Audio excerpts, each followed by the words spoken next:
오늘 우리에게 주시는 생명의 말씀은 사도행전 28장 11절에서 16절 말씀입니다. 옆에 분과 인사하시겠습니다. 잘 되고 있습니다. 기도하면 됩니다. 다시 한번요, 이 시간 은혜 받읍시다.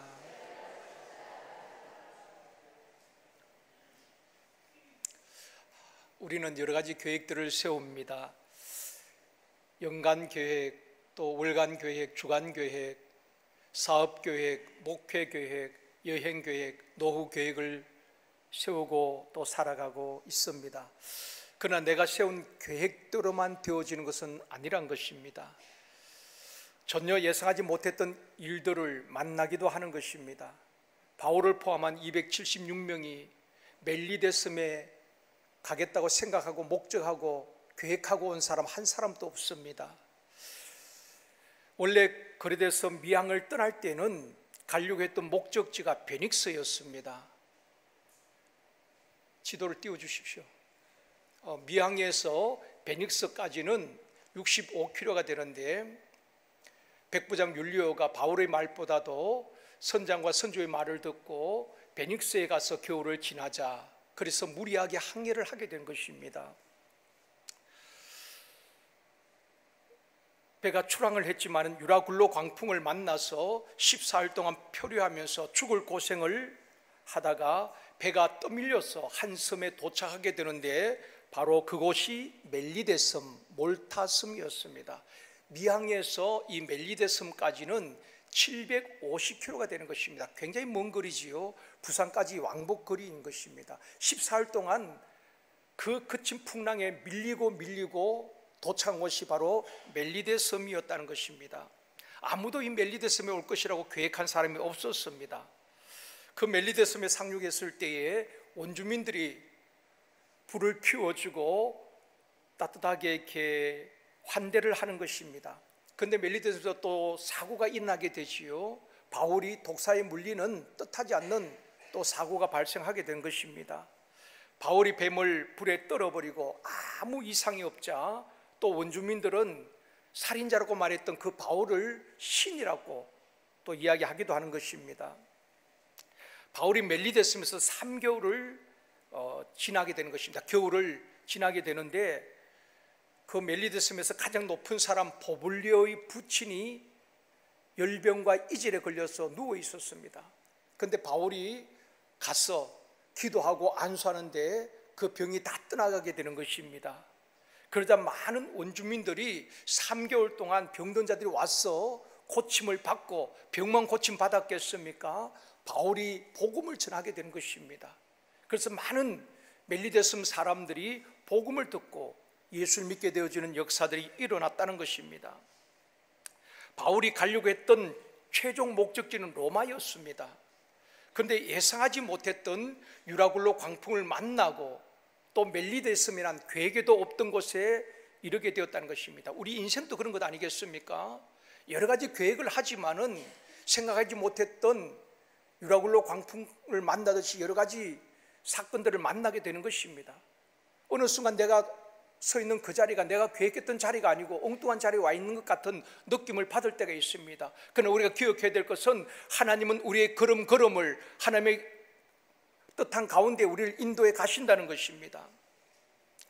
중요한 것은 바울이 어느 곳에 있든지 하나님께서 보내신 그곳에서, 내가 지금 서 있는 그곳에서 복음을 전하고 치유 사역을 하며 최선을 다했다는 것입니다. 바울은 계획이 없었던 멜리데섬에 도착했지만 그곳에서 3개월 동안 복음을 전하고 병든 자를 고치고 그곳에서 최선을 다하는 것입니다. 사명자는 내가 지금 있는 그곳에서, 하나님께서 보내신 그곳에서 복음을 전파하고 또 가르치고 병든 자를 고치고 치유할 때에 하나님께서 우리를 통해서 영광을 받으시고 또 우리를 통해서 역사하여 주실 줄 믿습니다. 10절 말씀 보시겠습니다. 같이 읽습니다. 후한애로 우리를 대접하고 떠날 때에 우리 설 것을 배에 실었더라. 이제 3개월 동안 겨울을 지나고 바울과 그 일행들이 멜리데섬을 떠나게 됩니다. 떠나게 되는데 그 원주민들이 그냥 보내는 것이 아니라 로마까지 가는데 먹을 양식, 필요한 물품들을 또 배에 다 실어서 보내게 되는 것입니다. 이렇게 환대와 환송을 받으면서 멜리데섬을 떠나게 됩니다. 오늘은 드디어 로마에 가다 하는 제목으로 말씀을 드리려고 합니다. 첫 번째로 로마로 가는 여정입니다. 11절 말씀 같이 읽겠습니다. 석 달 후에 우리가 그 섬에서 겨울을 난 알렉산드리아 배를 타고 떠나니 그 배의 머리 장식은 디오스구로라. 배 머리에 장식을 했는데 그 장식이 디오스구로라, 그렇게 기록을 하고 있습니다. 뱃머리에 디오스구로가 새겨져 있는데 디오스구로는 무엇을 말하는가 하면은 제우스 신과 달의 여신 레다가 결혼을 해서 낳은 쌍둥이 아들을 디오스구로라고 말하는 것입니다. 하나는 카스토리고 하나는 플룩스라는 쌍둥이 아들을 말하는 것입니다. 그러니까 디오스구로라는 말은 제우스의 아들들이라 그런 뜻이거든요. 당시에 항해하는 그 배를 타고 항해하는 사람들은, 선원들은 그 뱃머리에 이 디아스구를 다 새겨 넣었던 것입니다. 왜냐하면 수호신이라고 생각했던 것입니다. 그 항해할 때 풍랑이 일어나지 않도록, 재난을 당하지 않도록 우리를 지켜주는 수호신이란 그런 의미에서 디아스구로를 뱃머리에다가 다 새겨 넣었다는 것입니다. 지금 누가가 하고 싶은 말이 무엇이겠습니까? 우리를 지키고 우리의 생명을 지키시는 분은 디아스구로, 제우스의 아들들이 아니라 하나님이라는 것을 우리에게 말하고 싶은 것 아니겠습니까? 그 다음 12절 말씀입니다. 같이 읽겠습니다. 그 머리 장식은 디아스구로라. 수라구사에 대고 사흘 있다가, 자, 수라구사는 이제 멜리데섬에서 160km 위쪽으로 올라가면 있는 곳이 바로 수라구사라는 곳입니다. 이 수라구사는 시칠리아 섬에 있는 주요한 항구로서 로마로 가는 배들이 잠시 정박했다가 로마로 들어가게 되는 것입니다. 이 수라구사는 유명한 수학자 아르키메데스의 고향이기도 한 것입니다. 이제 수라구사에서 3일간 머물다가 이탈리아 반도 맨 끝에 있는 레기온에 도착을 하게 되는 것입니다. 13절 말씀, 오늘은 지명이 많이 나옵니다. 지도로 이렇게 잘 보여드리도록 하겠습니다. 13절 같이 읽겠습니다. 거기 들러가서 레기온에 이르러 하루를 지낸 후 남풍이 일어나므로 이튿날 보디올에 이르러, 자, 수라구사에서 이제 이탈리아 반도 맨 끝에 있는 레기온에 도착하게 되는 것입니다. 레기온에서 하루를 있다가 이제 보디올로 올라가는 것입니다. 보디올은 레기온에서 320km 이제 올라가야 되는 것입니다. 이 보디올이 중요한 곳입니다. 이 보디올은 나폴리만에 위치한 곳인데 애굽이나 소아시아에서 승객이나 아니면 곡물을 싣고 온 배들이 마지막 정박하는 곳이 이 보디올이었습니다. 대부분 승객들과 화물을 이 보디올에서 다 내리게 되는 것입니다. 그래서 사람들은 로마로 가게 되어지고 화물들도 이 보디올에서 다 내려서 이제 육로로 로마까지 옮기게 되는 것입니다. 작년 종교교육지 탐방했을 때에 우리가 보디올에 갔습니다. 아마 가신 분들 기억하실지 모르겠습니다만은 이 보디올을 찾는다고 버스에서 내려서 한참 헤매다가 찾은 곳이 이 보디올. 여기에 보면 이제 바울이 이 보디올에 도착하게 된 것입니다. 이 사진은 우리 종교교육지 갔던 분들의 사진입니다. 그 보디올 사진 그 뒤에 보면은 이런 팻말, 비석 같은 것이 새겨져 있습니다. 그 내용을 보면 이런 내용입니다. 글씨가 잘 안 보일 텐데요, 이 내용이 참 중요합니다. 보디올에 가면 지금 남아있는 것이 요겁니다. 이게 무슨 글씨가 새겨져 있는가 하면은 이런 내용입니다. 광풍을 만나 배가 좌초되었고 멜리데 섬에서 수라구사에 도착하여 3일 머물다 이곳 보디올에 도착하여 일주일을 머물었다. 그리고 로마로 출발했다. 그 내용이 기록되어 있습니다. 아까 그거 좀 띄워놓으십시오. 그리고 맨 밑에 보면은 사도행전 28장 11절에서 14절이라는 오늘 본문을 그렇게 적어놓고 있는 것입니다. 오늘 본문의 배경이 바로 이곳이란 것입니다. 레기온에서 320km 위로 올라와서 이 보디올에 도착했다는 것입니다. 여기서 이제 육로로 로마로 가게 되어지고 곡물들도 로마로 운반하게 되는 것입니다. 그래서 이 보디올이 굉장히 중요한 도시인 것입니다. 보디올에서 로마까지는 220km가 이제 남아 있는 것입니다. 220km 정도가 되는데 건강한 젊은이들이 걸어서 한 5일이면은 로마까지 이제 갈 수가 있는 그런 거리였습니다. 이제 보디올에서 죄수들을 호송하는 책임자가 백부장 율리오였잖아요. 율리오는 당연히 바울과 죄수들을 보디올에 있는 감옥에 구금을 해야 되는 것입니다. 죄수들이니까요. 만약에 죄수들이 도망을 하고 탈출을 하게 되어지면은 그 책임자 율리오가 모든 책임을 져야 되는 것입니다. 그들이 대신 죽을 수도 있는 것입니다. 그렇기 때문에 바울과 죄수들을 감금을 해야 되는 것입니다. 그런데 아마 백부장 율리오가 굉장히 호의를 베푸는 것입니다. 왜냐하면 유라굴로 광풍을 만났을 때 바울 때문에 그들이 살게 됐잖아요. 그리고 또 멜리데 섬에서 독사에 물렸는데도 아무 이상이 없었습니다. 또 보볼리오의 부친이 이질병에 걸려 있을 때에 바울이 안수하고 기도하고 낫게 했거든요. 그런 모습을 다 율리오가 보았단 말입니다. 율리오가 보았기 때문에 율리오가 어떤 생각을 했겠습니까? 아, 이 사람은 보통 사람이 아니구나. 그러니까 함부로 하지 못하는 것입니다. 그 바울을 신뢰하고 그리고 감옥에 구금한 것이 아니라 보디올에서 일주일 동안 머무는 동안 그 도시에 있는 예수 믿는 형제들을 초청하여서 자유롭게 만나도록 허락을 해주는 것입니다. 14절 말씀입니다. 같이 읽겠습니다. 거기서 형제들을 만나 그들의 청함을 받아 이래를 함께 머무느니라. 그래서 우리는 이와 같이 로마로 가니라. 이 보디올에서 일주일 동안, 이래는 일주일이잖아요. 일주일 동안 머물면서 예수 믿는 형제들과 만나서 교제하고 복음을 나누고 일주일 동안 있다가 이제 드디어 로마로 가게 되었다. 그렇게 기록을 하고 있습니다. 두 번째로 이곳까지 인도하신 하나님께 감사하다. 바울이 그렇게 가기를 원했던 로마, 바울이 그렇게 오고 싶었던 로마에 도착을 하게 되는 것입니다.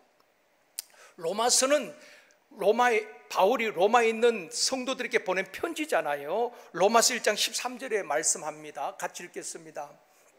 형제들아, 내가 여러 번 너희에게 가고자 한 것을 너희가 모르기를 원하지 아니하노니 이는 너희 중에서도 다른 이방 중에서와 같이 열매를 맺게 하려 함이로되 지금까지 길이 막혔도다. 바울이 로마서를 쓸 때에 그렇게 말하고 있는 것입니다. 내가 여러 번 로마에 가기를 원했다. 그런데 지금까지는 하나님이 허락지 않았고 길이 막혔다. 갈 수가 없었다. 여러분, 바울이 왜 그렇게 로마 가기를 원했을까요? 여행을 하고 관광을 하기 위한 것이 아니었잖아요. 그렇게 바울이 로마에 가기를 원했던 것은 로마서 1장 15절에서 말씀하고 있습니다. 같이 읽겠습니다. 그러므로 나는 할 수 있는 대로 로마에 있는 너희에게도 복음 전하기를 원하노라. 이 로마는 이미 복음을 받고 한 20년 지난 교회들이었습니다. 그런데 바울이 다시 로마 가기를 원했던 것은 20년 지나면서 로마에 있는 기독교인들이 굉장히 믿음이 좀 떨어진 것입니다. 복음의 열정이 식어버렸다는 것입니다. 그래서 바울이 다시 로마에 가서 그들에게 복음을 다시 전하고 그들의 열정을 다시 회복시키기를 원했던 것입니다. 여러분, 복음은 예수 믿지 않는 사람이 듣는 것이 아닙니다. 교회 안에 저와 여러분이 다시 복음을 들어야 되는 것입니다. 처음 여러분 복음을 듣고 예수를 믿고 은혜를 받았을 때 그 감격 지금 있습니까? 말씀을 읽을 때에 정말 감동이 있고 찬송을 부를 때 나 같은 죄인 살리신 하나님의 은혜 감격에서 눈물을 떨고 왔던 그 처음 사랑 지금 남아 있습니까? 시간이 지나면서 우리의 믿음이 약해지고 시들어진 그런 모습을 우리가 볼 수가 있습니다. 그래서 바울은 로마에 가기를 원했던 것은 믿는 그들에게 다시 복음을 전하기 위해서, 식어버린 그들, 처음 사랑을 잃어버린 그들에게 다시 복음을 전하기 위해서 내가 로마를 가기를 원한다, 그렇게 편지를 쓰고 있는 것입니다. 사랑하는 성도 여러분, 우리가 예수 믿지 않는 사람에게 복음을 전한 것이 아니라 믿는 저와 여러분이 다시 복음을 듣고 주님과의 처음 사랑을 회복해야 되는 것입니다. 처음 열정과 그 감격이 회복되어지기를 원합니다. 저도 제일 안타까운 그겁니다. 정말 처음 은혜를 받았을 때 말씀을 읽으면서 얼마나 울었는지 모릅니다. 한 말씀 한 말씀이 내 마음의 말씀처럼 내게 가슴을 찌르기도 하고 그 말씀 앞에 얼마나 울었는지 모릅니다. 찬송을 부르면 불러도 은혜가 되고 얼마나 정 감동이 있었는지 모릅니다. 그런데 지금은 말씀 읽어도 그냥 그 말씀, 나 알고 있는 말씀이야. 찬송을 불러도 그런 감동이 없다는 것입니다. 그것이 신앙의 위기 아니겠습니까? 그래서 바울이 식어버린 그들에게 다시 한번 복음을 전하기 위해서 로마에 가기를 원했지만 지금까지 길이 막혀 있었다, 그렇게 기록을 하고 있는 것입니다. 바울이 로마까지 오는 길은 순탄하지 않았습니다. 유라굴로 광풍을 만나기도 하고 독사에 물리기도 하고 수많은 위험과 위기가 있었지만은 하나님은 사명자 바울을, 그 생명을 지켜주신 줄 믿습니다. 저와 여러분 병 때문에 너무 두려워하지 마십시다. 내게 사명이 있다면은 우리 하나님은 병든 몸 고쳐서도 쓰실 것입니다. 아니 병이 있다 할지라도 바울처럼 육체의 가시가 있어도 하나님은 뜻대로 반드시 우리를 쓰실 줄 믿습니다. 바울이 사명이 있기 때문에 유라굴로 광풍을 만나도 독사에 물려도 하나님은 사명자 바울을 지키시고 붙들고 계신다는 것입니다. 그리고 바울을 기어이 이 로마 땅을 밟게 한 것입니다. 바울이 보데에 도착했다는 소식을 듣고 로마에 있는 형제들이 아비오 광장과 트레이서 타베르네까지 내려와서 바울을 맞이하게 됩니다. 그것이 15절 말씀입니다. 같이 읽겠습니다. 그곳 형제들이 우리 소식을 듣고 아비오 광장과 트레이서 타베르네까지 맞으러 오니 바울이 그들을 보고 하나님께 감사하고 담대한 마음을 얻으니라. 이 바울이 상륙한 보디올에서 로마까지 이어져 있는 도로를 아비아 가도라고 말합니다. 아비아 가도, 지금도 로마에 가면은 아비아 가도 이정표가 있습니다. 지난번 우리 종교회 갔을 때도 이제 가이드가 그런 설명을 했습니다. 기억나실지 모르지만 아비아 가도로 가는 그 고대 도로가 얼마나 정교하게 잘 닦여진지 모릅니다. 그렇게 아비아 가도로 이제 가게 되는데 아비오 광장이라고 나오고 있습니다. 아비오 광장은 로마에서 70km 떨어진 곳에 있는 곳을 소도시를 말하는 것입니다. 이 아비오 광장은 이 도로를 건설한 로마 행정관이 아비오라는 사람이었습니다. 그 이름을 따서 아비오 광장이라고 부르게 된 것입니다. 고대 전쟁 때에 로마 군인들이 전쟁에서 승리하게 되면은 바로 이 아비오 가도를 통해서 로마로 개선 행진을 했다고 합니다. 그 다음에 또 나오는 지명이 트레이서 타베르네라는 곳입니다. 트레이서 타베르네는 로마에서 15km, 아비오 광장보다 더 로마와 가까운 곳에 위치한 트레이서 타베르네라는 곳입니다. 이곳까지 형제들이 와서 바울 일행을 맞아주었다는 것입니다. 트레이서 타베르네라는 말은 세계의 여관이라 그런 뜻이거든요. 이 타베르네는 여행객들이 숙박할 수 있는 여관들이 있는 곳이었습니다. 그래서 이 아비오 광장과 트레이서 타베르네는, 이 두 도시는 아비아 가도, 로마로 가는 그 도로에 있는 도시였습니다. 이곳까지 로마에 있는 형제들이 내려와서 바울과 그 일행을 맞아 주었다는 것입니다. 70km를 내려오고 56km 내려와서 바울 일행을 맞아 주었다는 것입니다. 바울이 얼마나 감격했겠습니까? 바울이 심정이 어떠했겠습니까? 그 죽을 고비를 넘기고 이곳까지 온 바울이 얼마나 감동이 있었겠습니까? 하나님은 한치 오작도 없이, 하나님의 말씀은 한 말씀도 어긋남이 없이 나를 기어이 이 로마에 세우시는군요. 하나님께서 말씀하셨잖아요. 바울아, 광풍 만났을 때에 두려워하지 말라. 너는 가이사 황제 앞에 서야 될 것이다. 너는 로마에 가야 한다. 하나님이 말씀하셨기 때문에 그 말씀대로 지금 로마에 오게 된 것입니다. 그럴 때 바울은 하나님 말씀이 이루어지는 것을 보면서 그렇게 감동하고 감격했을 것입니다. 바울이 로마에서 온 형제들을 만나서 제일 먼저 무엇을 합니까? 오늘 15절 다시 보시겠습니다. 같이 읽겠습니다. 그곳 형제들이 우리 소식을 듣고 아비오 광장과 트레이서 타베르네까지 맞으러 오니 바울이 그를 보고 하나님께 감사하고 담대한 마음을 얻으니라. 자, 자막 띄워놓으시고 보디올에서 이제 로마 쪽으로 가는데, 먼저 아비오 광장은 로마에서 몇 킬로, 70킬로 떨어졌다 그랬죠. 그곳까지 일부 형제들 와서 또 맞아주고, 또 일부는 좀 더 올라가니까 트레이서 타베르네 56킬로 떨어진 그곳까지 내려와서 바울 일행을 맞아주었다는 것입니다. 그들을 만나서 바울과 그들이 제일 먼저 뭘 했습니까? 하나님께 뭘 했어요? 감사하고.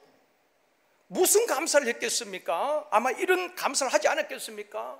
하나님, 유라굴로 광풍을 만나서 배가 깨어지고 죽을 상황이었지만 죽지 않게 생명을 지키시고 보호하시고 구원하신 하나님 감사합니다. 그런 감사기도 하지 않았겠습니까?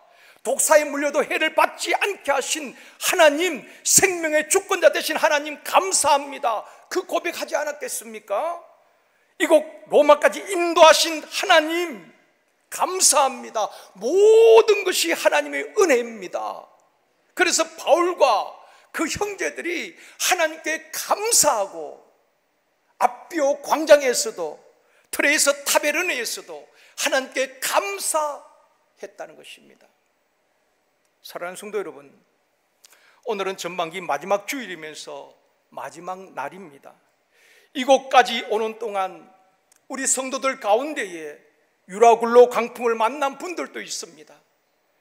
바울이 독사에 물리듯이 불의의 사고를 당하기도 하고 넘어져서 팔이 부러지기도 하고 육체의 질고로 인하여서 어려움을 겪고 있는 성도들도 있습니다. 바울이 살인자라는 오해를 받듯이 우리가 지금까지 살아오면서 억울하게 오해를 받은 분들도 있을 것입니다. 그러나 하나님께서 우리의 생명을 지키시고 이곳까지 인도하신 줄 믿습니다. 그것이 은혜 아니겠습니까? 그것을 감사하는 것 아니겠습니까? 바울은 지금 그 로마에서 온 형제들과 만나서 하나님께 먼저 감사하는 것입니다. 모든 것이 하나님의 은혜였습니다. 그렇게 고백하면서 감사하고 있는 것입니다. 우리가 어려운 고비들이 있었지만은, 수많은 위험한 순간들이 있었지만은, 그래도 오늘 살아있음에 감사하고 오늘 이곳까지 이르게 하신 하나님께 감사함으로 예배를 드리고, 또 더 다음 주는 특별히 맥주 감사 주일입니다. 우리가 감사의 그 기록을 하면서 하나님 감사합니다, 그 고백을 담아서 감사 주일을 지킬 수 있기를 주님의 이름으로 축원합니다. 세 번째로, 바울은 혼자가 아니었다는 것입니다. 바울이 로마에 오기까지 얼마나 죽을 고비가 있었습니까? 그 유대 땅에서는 바울을 죽이기 위해서 유대 젊은이들이 암살단이 조직이 되어서 40여 명이 매복하고 있습니다. 광풍을 만나서 배가 파손을 당했습니다. 그런데 지금 바울이 어디 있습니까? 그 고비 죽을 고비를 딱 하나님께서 기적같이 지키시고 인도하셔서 이곳 로마에 오게 된 것입니다. 하나님께서 이곳까지 인도하셨다는 것입니다. 바울이 가슴이 뜨거웠을 것입니다. 가슴이 벅찼을 것입니다. 사랑하는 성도 여러분, 여러분 가운데 죽을 것 같은 힘든 상황이 있어도 하나님은 그 고비고비를 넘어가게 하시는 것입니다. 지금까지 70년, 80년 살아오면서 여러분 얼마나 수많은 고비들이 있었습니까? 기억을 못해서 그렇지 돌아보면은 참 위기의 순간들도 있었을 것입니다. 좋은 날들, 기쁜 날도 많이 있었지만은 그 위기의 순간, 힘든 순간들을 다 넘어서 이곳까지 오신 것 아니겠습니까? 그 배우는 하나님께서 우리의 믿음을 지켜주시고 우리의 생명을 지켜주시고 우리를 걸음걸음 인도하여 주신 줄 믿습니다.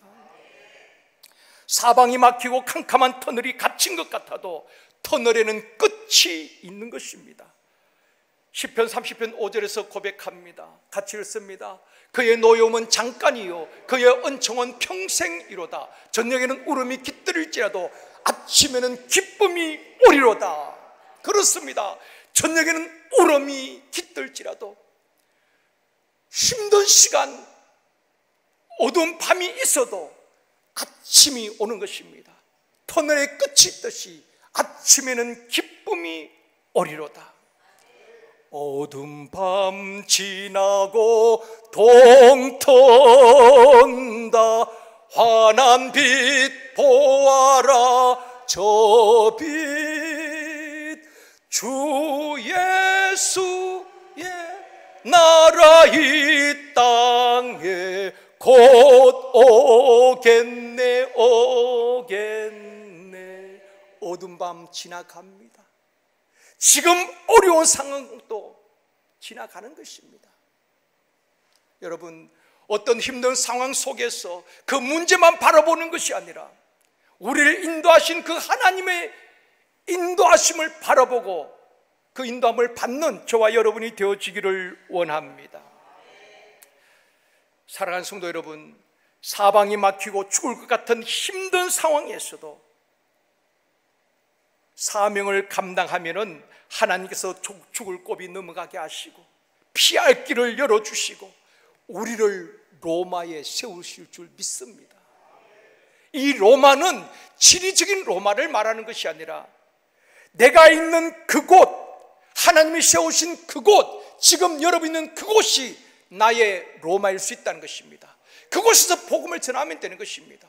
바울은 환경 탓하지 않았습니다. 감옥에서 복음을 전하고 계획이 없던 멜리드 섬에 가면 그곳에서 복음을 전하고 치유사역을 하는 것입니다. 우리는 늘 환경을 이야기합니다. 환경이 좋지 못해. 지금 때가 아니야. 지금 내가 있는 그곳이 하나님께서 나를 세우신 곳이란 말입니다. 그곳이 나의 로마인 것입니다. 바울은 늘 그런 의식을 가지고 살았던 것입니다. 환경이 문제가 아닙니다. 어디에든지 몸이 묶여도 입을 열어 복음을 전하고 어디서든지 주님 주신 사명 붙들고 달려가는 것입니다. 그런 사명자의 생명을 하나님께서 끝까지 책임져 주실 줄 믿습니다. 16절 말씀 같이 읽습니다.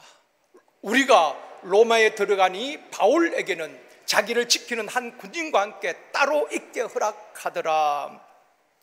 여기서 오늘 마지막으로 나누고 싶은 것은 우리가 하는 것입니다.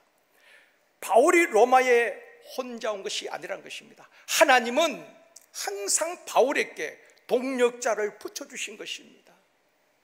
하나님께서 아담이 혼자 있는 것이 보시기에 좋지 않아서 하와를 짝지어서 가정 공동체를 주셨습니다. 하나님은 교회 공동체를 주신 이유가 있습니다. 우리라는 말은 따뜻하고 공동체적인 말인 것입니다.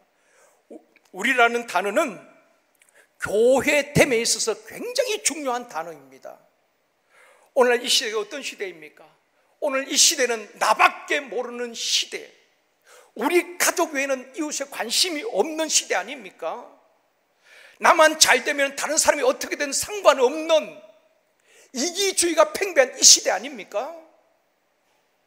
온통 자기 생각, 자기 중심, 자기 관심에 사로잡혀 살아가는 이 시대입니다. 그런데 교회 공동체는 우리 공동체인 것입니다. 아멘입니다. 개인 공동체가 아닙니다. 우리 공동체라는 것입니다. 내가 해서는 안 되는 것입니다. 여러분, 성도님들이 안 계신다면 목사가 뭐가 필요하겠습니까? 우리 공동체라는 걸 알아야 되는 것입니다. 그런데 여러분, 사도행전 쭉 읽어보면은 뭐 27장, 28장 마찬가지입니다. 계속해서 내가란 말이 없습니다. 우리는 계속해서 그런 말씀 나오고 있습니다. 몇 구절 소개할까요? 사도행전 28장 1절입니다. 우리가 구조된 후에, 누가가 내가 구조된 후에, 바울이 구조된 후에 그렇게 말하지 않습니다. 우리가 공동체를 말하는 것입니다. 급에 탄 공동체 전체, 우리가 구조된 후에 11절도 말씀합니다. 석 달 후에 우리가, 내가가 아닙니다. 14절도 말씀합니다. 우리는 이와 같이 로마로 가니라. 계속해서 누가가 기록하면서 우리는 그렇게 이야기하고 있는 것입니다. 이 세상에서 받았다는 것은 나 중심에서 우리 중심의 공동체를 이루는 것을 말하는 것입니다. 그래서 우리 하나님께서, 우리 주님께서 피로 값주고 교회 공동체를 세워주신 것입니다. 사람은 혼자 살아갈 수가 없습니다. 독불장군이 없어요. 태어날 때부터 죽을 때까지 도움을 받고 도움을 주면서 살아가는 것 아니겠습니까? 어릴 땐 부모의 도움을 받아야 되고, 연세가 들면 자녀의 도움을 받아야 되는 것입니다. 교회 안에서도 서로 성도들 도움을 주고 받아야 되는 것입니다. 나는 누구의 도움 받지 않겠다, 그처럼 교만한 것은 없습니다. 나아가서 하나님의 도움이 필요하지 않습니까? 그게 공동체인 것입니다. 이 공동체의식을 가지고 우리가 신앙생활을 해야 되는 것입니다. 나 한 사람 잘 되면 되고, 나 한 사람 잘 예수 믿으면 되고, 아닙니다. 하나님께서 공동체를 주신 것은 서로를 돌보고 함께 성장하라는 것입니다. 우리가 누구입니까? 좁게는 바울, 누가 아리스타고일 수가 있습니다. 넓게 생각한다면 백부장 율리오도 함께 따라왔지 않습니까? 로마까지 함께 따라왔습니다. 또 제수들도 가이사랴에서 이 로마까지 함께 따라온 것입니다. 그들도 다 우리란 것입니다. 바울이 로마로 오는데 꼭 필요했던 사람들입니다. 각자 맡은 역할이 있다는 것입니다. 영화나 드라마를 보면은 주연 배우가 있고 조연이 있고 단역 배우들이 있습니다. 주연만 잘해서 되는 것 아니지 않습니까? 조연들이 연기를 잘하고 단역 배우들도 연기를 잘해야 되는 것입니다. 손원들은 단역이라도 다 역할이 다르다는 것입니다. 예를 들어서 몰타섬의 보볼리오는 바울 일행을 환대하고 불을 피워주고, 그리고 로마로 떠날 때에 필요한 것들을 실어주고, 그것이 보볼리오의 역할인 것입니다. 우린 모두가 누구나 다 바울이 될 수는 없습니다. 우리 모두가 다 로마에 가야 될 이유는 없습니다. 누구나 다 선교지에 갈 수도 없습니다. 각자에게 주어진 사명이 있다는 것입니다. 각자에게 주어진 역할이 있다는 것입니다. 목사의 사명, 목사의 역할이 있고, 장로님들의 사명, 역할이 있고, 우리는 각자 주어진 그 역할을 잘 감당하면 되는 것입니다. 남 못한다고 비판할 것 없습니다. 내게 주어진, 하나님께서 주신 그 사명, 내가 있는 그 자리가 로마고, 그 자리에서 최선을 다하면 되는 것입니다. 바울의 사명은 로마에 가서 복음을 전하는 것입니다. 그 사명 때문에 하나님께서 죽을 고비가 있어도 죽지 않도록 생명을 지키시고 피할 길을 여시고 이곳까지 오게 하신 것입니다. 내가 맡은 사명 잘 감당하면 되는 것입니다. 자기 할 일은 하지 않고 남의 일을 간섭하는 것, 늘 사람은 그렇습니다. 자기는 맡겨줘도 못하면서 늘 비판하고 정죄하고 그래서는 안 되는 것입니다. 내게 맡겨진 사명 충실히 감당하다 보면은 하나님께 영광이 되어지고 좋은 영향을 또 주변 사람에게 미치게 되는 것입니다. 내가 맡은 역할, 내가 맡은 사명을 잘 감당해야 하는 것입니다. 고린도 교회 분쟁이 일어났습니다. 바울파, 아볼로파, 게바파, 그리스도파 이렇게 분파가 생겼을 때 바울이 고린도전서 12장에서 지체론을 가지고 설명을 합니다. 고린도전서 12장 21절입니다. 같이 읽겠습니다. 눈이 너더러 내가 너를 쓸데없다 하거나 또한 머리가 발들어 내가 너를 쓸데없다 하지 못하리니. 여러분, 우리 몸의 지체 가운데 필요 없는 것도 뭐가 있습니까? 이건 필요 없어도 괜찮겠다, 그런 지체가 있습니까? 하나님께서 신묘막측하게 우리를 만든 것입니다. 이것은 과거로 설명이 안 됩니다. 우리 몸의 병을 이것은 모든 항체가 생성하도록 다 만들어 놓으신 것입니다. 우리가 음식을 과하게 먹거나 또 너무 과식하거나 이렇기 때문에 문제가 생기는 것이지, 하나님께서 우리 몸을 얼마나 기막히게 만드신지 모릅니다. 그런데 우리 몸에 쓸데없는 거 하나도 없습니다. 여러분, 눈이 손들어 너 필요 없다, 손이 없으면 어떻게 살아갑니까? 머리가 발들어 너 필요 없다, 그러면 어떻게 걸어 다닙니까? 우리 몸에 지체 필요 없는 거 하나도 없습니다. 우리 교회에 저 사람은 그냥 필요 없는 것 같아, 아닙니다. 믿음이 연약한 분이 있다면 돌보도록 우리에게 붙여준 것 아니겠습니까? 믿음이 강한 자가 믿음이 약한 자를 돌보라고 말했습니다. 그게 교회예요. 그게 공동체인 것입니다. 가정에도 보면은 할머니가 계시고 어머니가 있고 그 손자가 있잖아요. 3세대가 함께 살면은 서로 돌보고, 어른들은 자녀들 돌보고 양육해야 되는 것입니다. 그게 가정 공동체고 교회 공동체도 마찬가지인 것입니다. 저 사람 필요 없어, 저 사람 없으면 우리 교회 잘 될 거야, 아닙니다. 그분도 필요하기 때문에 우리 교회 붙여주신 줄 믿습니다. 품고 그들을 세워가야 하는 것입니다. 25절에도 말씀합니다. 같이 읽습니다. 몸 가운데서 분쟁이 없고 오직 여러 지체가 서로 같이 돌보게 하셨느니라. 우리 그리스도의 몸된 교회에 우리 모두가 지체인 것입니다. 서로 돌보는 공동체라는 것입니다. 서로 주장하는 공동체가 아닙니다. 서로 돌보고 서로를 존중해주고 서로 힘든 때에 격려해주고. 여러분, 그렇잖아요. 사람 누구든지 마찬가지입니다. 지적하고, 자녀들께서 계속 지적하고 잘못한 거 지적해 보십시오. 그 자녀 다 기죽습니다. 대화를 안 하려고 하는 것입니다. 좀 부족해도 기다려주고, 엄마가 기도하고 있어, 할머니가 기도하고 있어, 격려해주고, 그럴 때 아이들이 생기발랄하게 성장하는 것 아니겠습니까? 교회 안에서 서로 지적하고 모자란 것, 불평하는 것이 아니라 서로 격려해주고 서로 부족함을 보완해주고 돌보는 것이 교회 공동체인 줄 믿습니다. 그래서 바울은 또 누가는 이 사도행전을 기록할 때 내가란 말이 없습니다. 우리는 공동체적인 표현을 하고 있다는 것입니다. 이번 주 암송 말씀 26절 말씀 같이 읽겠습니다. 만일 한 지체가 고통을 받으면 모든 지체가 함께 고통을 받고 한 지체가 영광을 얻으면 모든 지체가 함께 즐거워하느니라. 그렇죠. 우리는 한 몸의 지체이기 때문에 한 지체가 아프면 모든 몸이 불편하고 고통을 받는 것입니다. 한 지체가 영광을 얻으면 다 모든 지체가 영광을 얻는 것입니다. 이게 공동체라는 것입니다.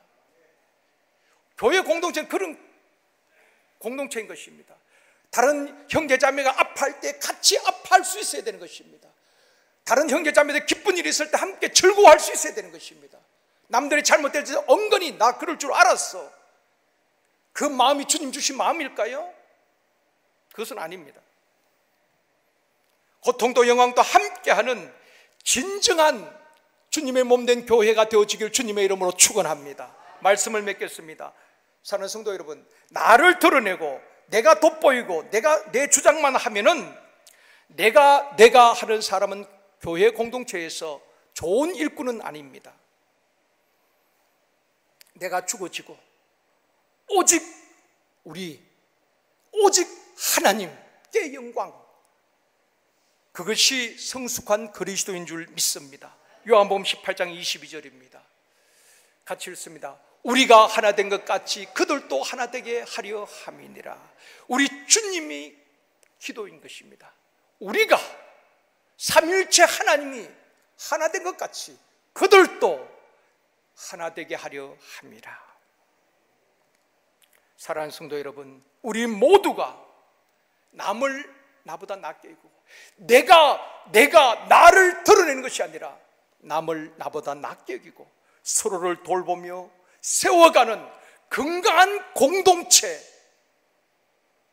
우리 제일성도교회가 되어지기를 주님의 이름으로 축원합니다.